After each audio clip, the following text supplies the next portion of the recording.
This morning on BRN, are recruitment challenges easing for state and local governments? And joining me now to discuss this and a lot more, Gerald Young is with MissionSquare Research Institute, and Cara Woodson Welch is with the Public Sector HR Association. Gerald, always great to see you. Thanks so much for joining us. And Cara, welcome to the program. Oh, you're welcome. Great to be here. And Gerald, great to see you again. And we're following up on we covered this topic last year, and this is a great follow-up. And I want to ask you just flat out, based on the survey findings, is public sector recruitment getting easier? Yeah, it's a really good question. And, I think it is. MissionSquare Research Institute, along with PSHRA and NASB, have been surveying organizations in state and local governments since 2009. And while we saw a real increase in the percentage of jurisdictions saying that certain positions were difficult to recruit for, even before the pandemic hit, in the last 2 years, those numbers have really come down. And, it's really good news for organizations that are looking for talent in their teams right now. Yeah, and we're going to talk about recruitment and retention in a little bit. Cara, so great to meet you, and I want to thank you again for being on the program. What are you hearing from your members in terms of their biggest workforce challenges today? Absolutely. Recruitment and retention is still critical for my members. Although we have seen some improvement, they are still very focused on getting more people in the door, particularly getting a larger group of qualified applicants and trying also to reduce the time to hire. Those are the two big things that we're seeing our members focus on right now. And in terms of attracting a diverse workforce, I mean, you want to have different points of view. You want to bring people in. How do you attract, or how are your members, I should say, attracting a diverse group of applicants and therefore employees? They're really focusing in on a number of different areas. One area is really trying to make sure that they are reaching out to a variety of different candidates and not just posting on social media or posting on the government website.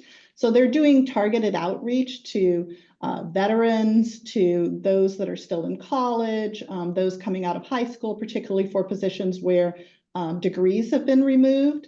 And we also see them looking at making sure that their panel for interviewers are more diverse as well, so that they can be more welcoming to a wider variety of candidates. Yeah, and I was going to segue into how does that, and I talked about this before, how does this help with recruitment, but also the retention aspect? Because I recall, Gerald, and I want to go to Cara first, but I recall that there were some challenges with retention. But Cara, for you, how does this all play into that retention and recruitment that we're talking about this morning?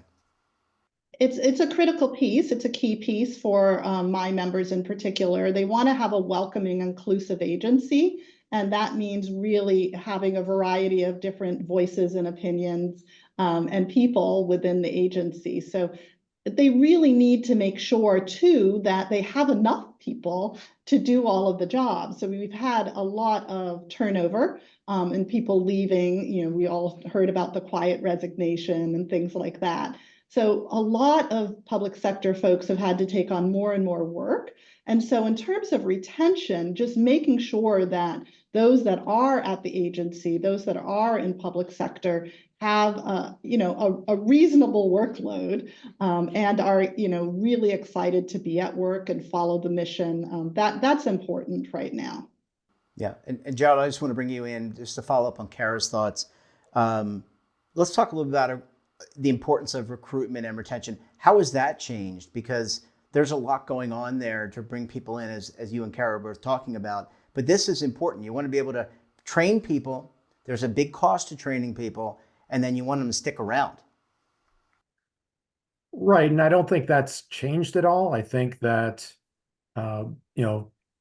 in the data that we are collecting, we're seeing that organizations are trying really an across-the-board suite of strategies to bring people in and to keep people in the organization. From a retention standpoint, one of the things that's very important is opportunities for advancement. We're seeing that in a lot of the exit interview data. that people who are leaving the organization are feeling that, they haven't had those opportunities. And that makes it all the more important that employers provide the training to their staff that allows them to see not just one path forward in the organization, but potentially several paths forward where they can, follow their interests and, proceed through the organization in whatever way makes the most sense.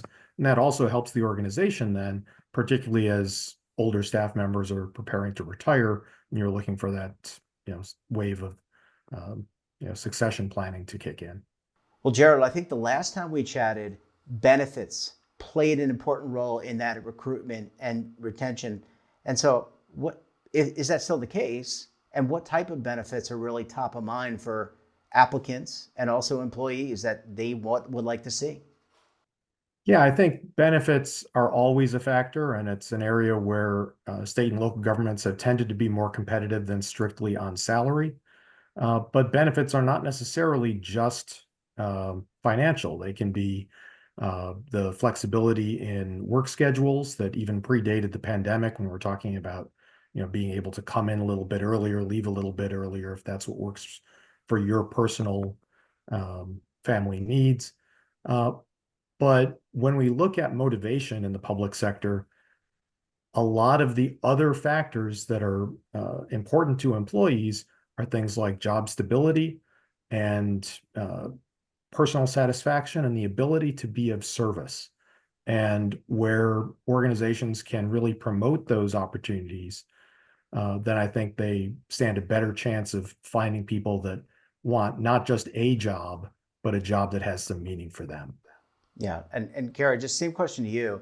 And where do the benefits fit into that conversation that we were having earlier about recruitment and retention from the perspective of your membership? Absolutely important for my membership. They're looking at a lot of different areas that they could compete on benefits. One of the areas that I heard recently was actually shortening the work week from a 40-hour work week. Now, that's not widespread, but there are some agencies looking at that. There's agencies looking at 4-day work weeks. There's agencies also looking at ways to do remote hiring, not for all positions, obviously. It does not work for those that need to be hands-on and in front of someone. But for a lot of positions like communications or IT, some of these are very hard to hire for. We really have to look at those types of flexibility benefits. Other things that they're looking at, though, are like healthcare benefits that they can provide. And a more recent one, it shows up very low on our list because I think it's fairly new for most agencies, is chronic care management. But we are starting to get a lot of questions about that and ways that public sector agencies could provide that to their members. It's a benefit that really has a bonus for the agency if they're able to help their employees manage their care better. It lowers costs for healthcare, but it is fairly new. It'd be interesting to see what other types of benefits kind of pop up here in the public sector space. Yeah, and Gerald, there seems to be a lot of positives when you look at the attracting and retaining of workforce for the public sector. Are there some headwinds though that governments are facing, whether they're local, state, type of governments? There are always headwinds, and I think the two most significant ones that still linger out there are, one, even though the recruitment picture has improved, there are certain positions where the respondents to our surveys are still saying that they're getting fewer qualified applicants than they have the number of vacant positions. So that can be a factor in making the time to hire much longer. So that's something that has not gone away yet, even though it's improved. And the second one that I think is, really looming on the horizon is that more than half of respondents say that the largest pool of anticipated retirees is still to come in the next few years. So when that hits, we're going to see a lot more vacancies within the organizations and a lot more need to have that effective pipeline of new employees. Yep. That's so-called silver tsunami. I think that's what the correct word for it is. Cara, Gerald, we're going to have to leave it there. So great to see you, and we look forward to having you both back on the program again very soon. Thank you so much. Well, thanks, Gerald and Cara. Really appreciate you sharing your perspective. And Gerald, we look forward to having you back on the program tomorrow for part 2 of our conversation. And don't forget to subscribe to our daily newsletter, The Morning Pulse, for all the news in one place.